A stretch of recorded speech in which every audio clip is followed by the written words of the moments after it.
नमस्कार दर्शक बंधु। पवित्र रज संक्रांति बा मिथुन संक्रांतिर हार्दिक अभिनंदन एवं शुभेच्छा जणाई आजिर कार्यक्रमटी को आगक बढ़ाइबा एवं जानिबा एही रज संक्रांति दिन मल अमावास्या एकत्र 139 वर्ष परे हेबाकु जाउछि, जहार प्रभाव समस्त ब्रह्मांड उपरे पड़िबा सहित 12 गोटी राशि उपरे मध्य पड़िबा पाई जाउछि एवं आपणकर जदि मीन राशि होइथाए तेबे आपणक पाई एही कार्यक्रमटी बहुत अधिक गुरुत्वपूर्ण रहिछि। कारण एही संक्रांति रे सूर्य प्रवेश करुचंती शनिक राशि रे एवं सूर्य शनिक मध्यरे जेहेतु शत्रुता आचरण रहिछि, सेतिपाई एही संक्रांति एवं एही मल अमावास्या परे बहुत बड़ परिवर्तन हेबा पाई जाउछि। किंतु समस्त मीन राशिर व्यक्ति विशेषଙ୍କୁ एका प्रकारर प्रभाव पड़िब नाही। किछि मीन राशिर व्यक्तिंकर भाग्य चमकी पारे एवं किछि मीन राशिर व्यक्तिंकर भाग्य दुर्भाग्य रे बदली पारे। एहा आपणकर राशि मीन हेले मध्य आपणकर नक्षत्र उपरे निर्भर करुछि कि आपणकर केउ नक्षत्र। आपणकर जेहेतु नक्षत्राधिपति अलगा अलगा होइथांती, तेणु करी एही महासंयोग जहा 139 वर्ष परे हेउछि ताहा आपणकर भाग्य रे आनिब बड़ परिवर्तन। तेणु करी आपणकर भाग्य चमकिब ना नाही, आपणकर आशा गुड़िक पूरण हेबो कि नाही, किंबा आपणक कार्य रे आपणको सफलता मिलिब ना नाही, एही वीडियो माध्यम रे विस्तृत भाव रे आलोचना करिबा। सेतिपाई आपण आम सह वीडियोर शेष पर्यंत जोड़ी होई रुहंतु। ता सहित वीडियोर शेष भाग रे आपणको किछिटा सहज उपाय जणाइबी, जहा आपणकर अशुभत्व को दूर करी शुभाशुभ फल को वृद्धि करिबो। किंतु वीडियोटी आरंभ करिबा पूर्वरु जदि आपणकर भी मीन राशि होइथाए एवं आपण भी ईश्वर को आंतरिक भक्ति एवं विश्वास करती, तेबे वीडियोटी को लाइक करंतु। कमेंट बॉक्स रे जय जगन्नाथ जय मां लक्ष्मी अवश्य लिखि दियंतु।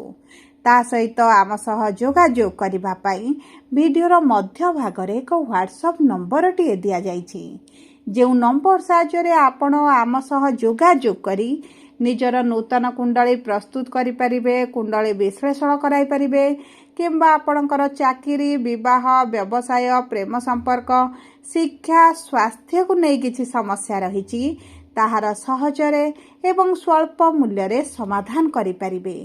सेतिपाई आपण आम सह वीडियोर शेष पर्यंत जोड़ी होई रुहंतु एवं व्हाट्सएप नंबर माध्यम रे आम सह जोगाजोग करी खूब कम मूल्य रे आपणक समस्यार समाधान करतु।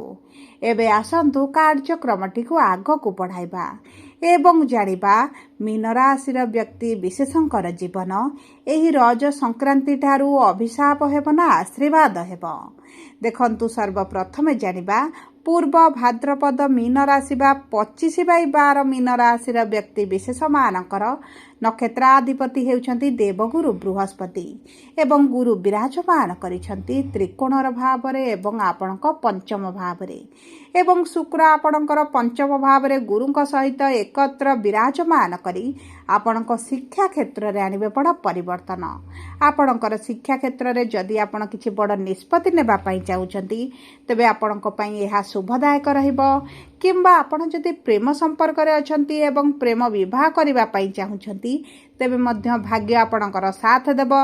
एवं देखंतु आपणकर जदि संतान प्राप्ति रे किछि समस्या रहउतिला, विलंब देखुतिले, दीर्घ दिन हला चेष्टा करी मध्य संतान सुखरु वंचित रहितिले, तेबे आपणक पई अति उत्तम समय आसीछि।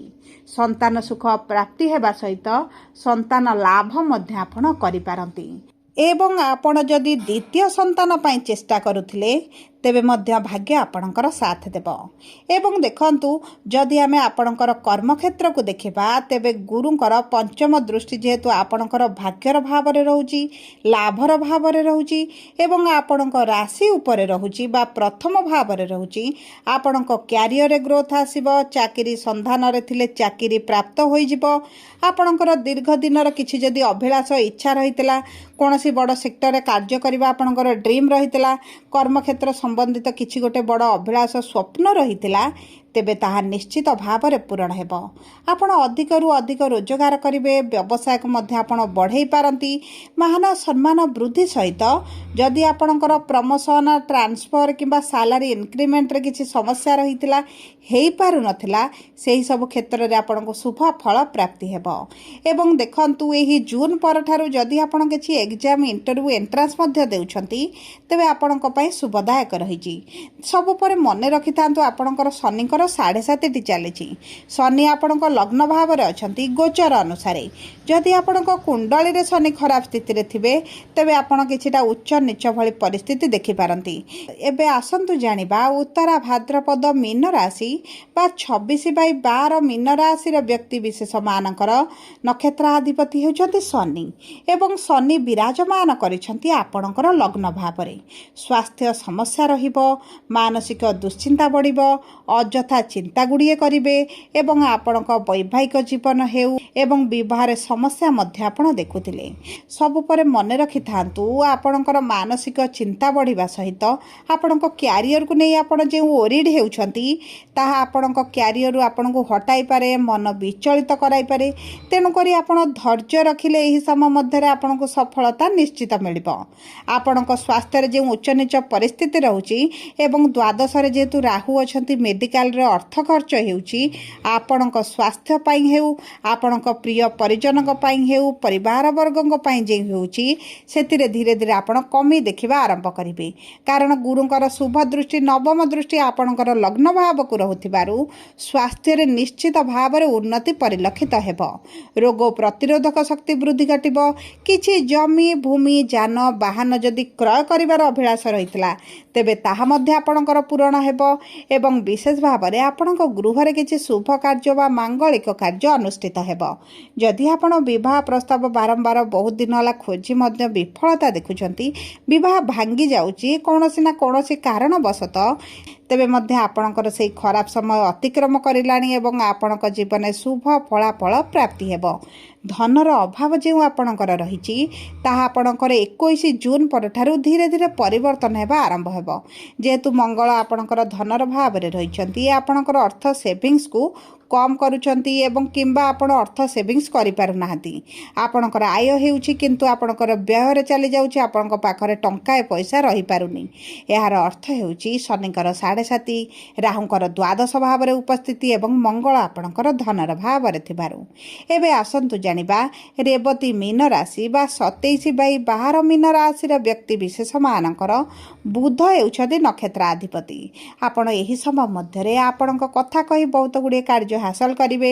ମାଙ୍କ ଠାରୁ ସମ୍ପୂର୍ଣ୍ଣ ସପୋର୍ଟ ପାଇବେ। ମାଙ୍କର ଯଦି କିଛି ସ୍ୱାସ୍ଥ୍ୟ ସମସ୍ୟା ରହିଥିଲା, ସେଥିରେ ବଡ଼ ପରିବର୍ତ୍ତନ ଆସିବ ଏବଂ ଆପଣ ଯଦି କିଛି ଜମି ବିକ୍ରି କରିବା ପାଇଁ ଚାହୁଁଥିଲେ କିମ୍ବା କ୍ରୟ କରିବା ପାଇଁ ଚାହୁଁଥିଲେ, ତେବେ ଭାଗ୍ୟ ଆପଣଙ୍କର ସାଥ ଦେଉଛି ଏବଂ ଆପଣ ଯଦି ନୂତନ କର୍ମର ସନ୍ଧାନରେ ରହିଛନ୍ତି, କର୍ମ ଆପଣଙ୍କୁ ପ୍ରାପ୍ତି ହେବ।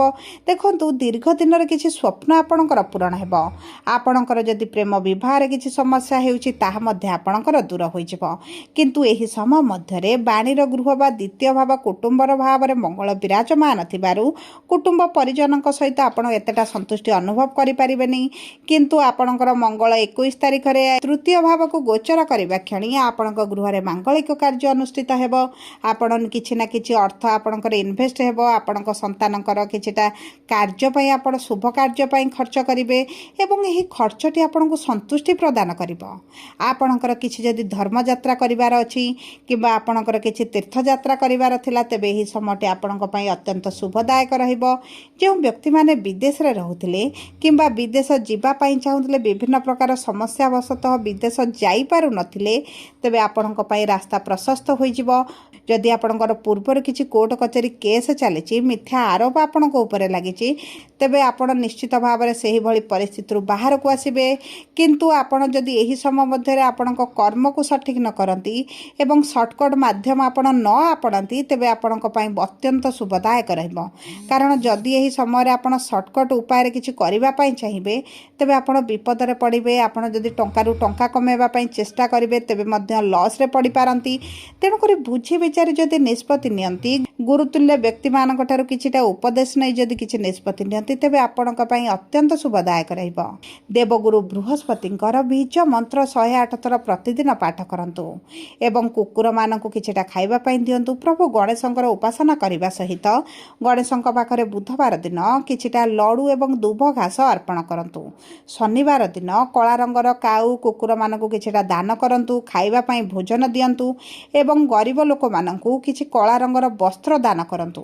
କିମ୍ବା ଆପଣ ଯଦି ବସ୍ତ୍ର ନ ଦେଇପାରିବେ ତେବେ ଆପଣ କଳା ତିଳ ହେଉ, କଳା ରାଶି ହେଉ, ସୋରିଷ ତେଲ ହେଉ, ଏହିଭଳି ଛୋଟ ଛୋଟ ଜିନିଷ ଯଦି ଦାନ କରିଦେବେ ତେବେ ଆପଣଙ୍କର ବହୁତ ଗୁଡ଼ିଏ ଅଶୁଭତ୍ୱ ଦୂର ହୋଇଯିବ।